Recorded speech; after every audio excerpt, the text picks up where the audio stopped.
అందరికి కొడుకులకు కోడళ్లకు ఒక్క మాట చెప్తున్నా నాన్న. సరే తల్లిదండ్రులు మీకు సంపాదించి ఆస్తులు ఇచ్చిండ్రో ఇయ్యలేదో, వాళ్ళు మిమ్మల్ని బాధ పెట్టినా సరే, వాళ్ళ వాళ్ళ వాళ్ళ పెత్తనం ఉన్నప్పుడు అవన్నీ మర్చిపోండి నాన్న. లైట్ గా తీసుకోండి. వాళ్ళు తప్పులు చేసిరని మనం తప్పు చేయొద్దు.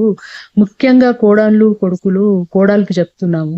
ఇప్పుడు మీరు బుక్కడ అన్నం వండుకుంటారు కదా, మీరు 2 గ్లాసుల బియ్యం పెట్టినప్పుడు వాళ్ళకు పెద్ద మనుషులకు ఒక్క గ్లాసు పెట్టేసి అయిపోతుంది. సపరేట్ వండాల్సిన అవసరం లేదు. మీ పిడికడు బియ్యంలో వాళ్ళ యొక్క పిడికడు బియ్యం టైం కింద వండి తినండి అని చెప్పేసి అని పెట్టి పెడితే వాళ్ళే తింటారు. సపరేట్ ఆడ కామ్గా కూర్చుంటారు. ముఖ్యంగా ఈ అత్త మామలైనా సరే ఎండింగ్ దశకు వచ్చినాక ఇంకా మేము వయసు మీద ఉన్నప్పుడు పెత్తనాలు చూపిస్తాం, అవే మాటలు అంటామంటే అది కరెక్ట్ కాదు. బుక్కడ అన్నం పెట్టిరా తిన్నామా, మనం హాయిగా కూర్చున్నామా, టీవీ చూసుకుంటానో ఇట్లా సెల్ చూసుకుంటానో మంచి ఆరామ్సే టైం పాస్ చేయండి. వాళ్ళు కొడుకులు కోడళ్ళు వాళ్ళ సంసారం వాళ్ళు చూసుకుంటారు. మనకు అవసరం లేదు ఇక వాళ్ళు ఇన్వాల్వ్ కావద్దు.